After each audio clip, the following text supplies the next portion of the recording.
नमस्कार, मी स्मिता शेवाळे आणि आपल्या यूट्यूब चॅनलमध्ये सगळ्यांचं मनापासून स्वागत आहे. आज मी जे बोलणार आहे ते माझ्यासाठी खूप वैयक्तिक आहे. एक काळ असा होता जेव्हा बाहेरून सगळ्यांना दिसताना सगळं व्यवस्थित दिसायचं, पण आतून मी खूप शांत होते. म्हणजे त्या काळातून बाहेर येण्यासाठी मला जरा वेळ लागला, मदत घ्यावी लागली. सर्वात महत्त्वाचं म्हणजे स्वतःला या व्हिडिओमध्ये जे मांडता येणार आहे ते त्या काळामुळे शक्य झालं. म्हणजे माझ्या बाबतीत अनेक गोष्टी घडून गेल्या, पण त्या गोष्टींमुळे मी बाहेर कशी आले ही गोष्ट मी आज तुमच्याबरोबर शेअर करणार आहे. अनेक चॅनल्समध्ये किंवा अनेक इंटरव्ह्यूजमध्ये मी माझ्या स्वतःबद्दल बऱ्याच गोष्टी सांगितलेल्या आहेत, पण कुठल्याही प्रकारची सहानुभूती नको किंवा कुठल्याही प्रकारचं मी माझी शोकांतिका सांगते आहे असं त्यामागचा उद्देश न ठेवता आपण याच्यामध्ये काय करू शकतो. मी ज्या परिस्थितीत होते त्या परिस्थितीत जर का आणखीनही कोणी असेल तर त्यांनी बाहेर कसं यायचं या संदर्भातले मुद्दे आज मी या व्हिडिओमध्ये सांगणार आहे. तेव्हा ही माझी गोष्ट शेवटपर्यंत बघा.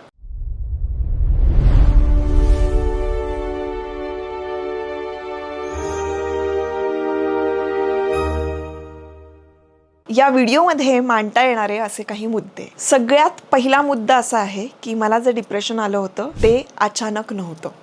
काही भावना मी दीर्घकाळ मनात साठवत होते, सहज स्वतःला दोष देत होते, स्वतःवर अविश्वास दाखवत होते किंवा नात्यांमधले ताण, कामाचा दबाव, अपेक्षा, निराशा, आयुष्यात झालेले सगळे बदल या सगळ्यांचा तो परिणाम होता.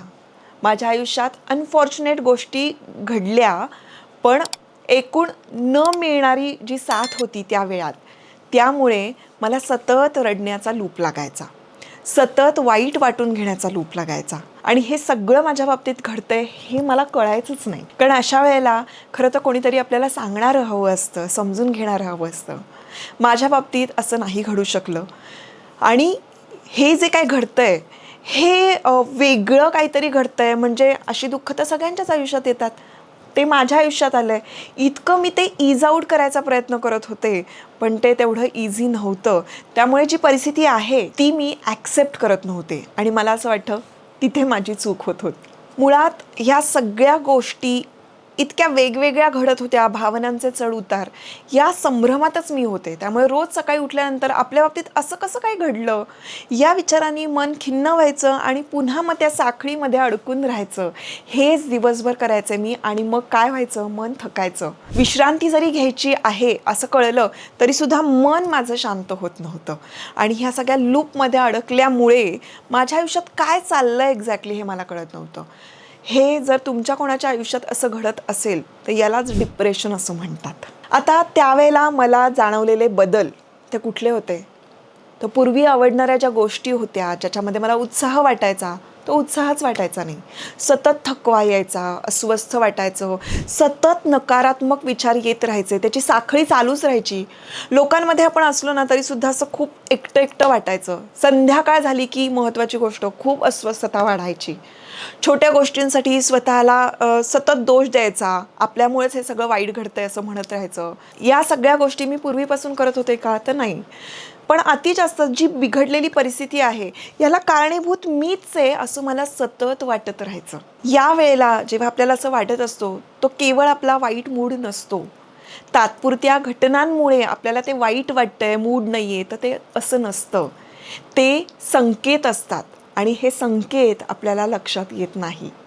कोणाला जर का असं वाटत असेल की खूप सतत निगेटिव्ह वाटतंय, 2-2, 3-3 दिवस आपण त्या लूपमध्ये आहोत, त्या विचारांमध्ये रडतोय, आपल्याला कुठल्याही गोष्टींमध्ये उत्साह वाटत नाही आहे, मन लागत नाही आहे, तर स्वतःच्या बाबतीत असं घडतंय का, तर हे का घडतंय की हे खरंच डिप्रेशन आहे, हा विचार करणं खूप गरजेचं असतं. आणि तो विचार मी स्वतः माझ्या बाबतीत करू शकले नाही. आणि म्हणून मी आज तुम्हाला सांगते की या गोष्टी घडतात आणि या गोष्टींचा आपण विचार केला पाहिजे. आता माझा पहिला टर्निंग पॉईंट याच्यानंतर केव्हा ठरला, ज्या वेळेला मी ठीक नाही आहे हे स्वतःसमोर मान्य केलं. माझी पहिली आणि सगळ्यात मोठी ही स्टेप होती. मदत घेणं हे अजिबात कमीपणाचं नसतं. स्वतःच्या मनाची काळजी घेणं ही आपली जबाबदारी आहे.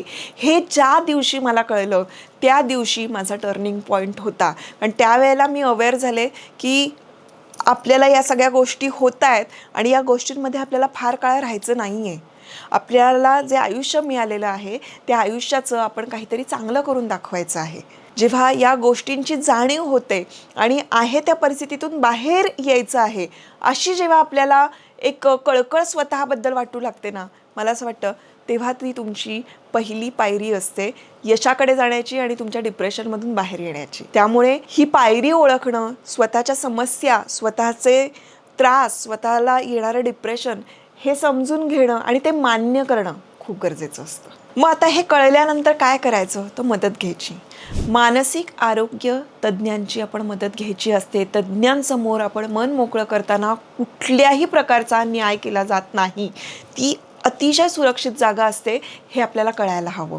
आणि त्यामुळे सर्वात आधी आपण एखादा चांगला काउन्सिलर शोधणं आणि त्याच्यापाशी आपण मन मोकळं करणं हे गरजेचं असतं. जवळचे मित्रमैत्रिणी असतात, नातेवाईक असतात, पण आपल्याला ते योग्य सल्ला देतीलच असं नाही, रॅशनल थिंकिंग होईलच असं नाही. आणि म्हणूनच आपण तज्ज्ञांचा सल्ला अशा वेळेला निश्चितपणे घ्यायचा असतो हे मी तुम्हाला सांगेन. कोणत्या गोष्टी माझ्या नियंत्रणात आहेत, कोणत्या नाही आहेत हे आपण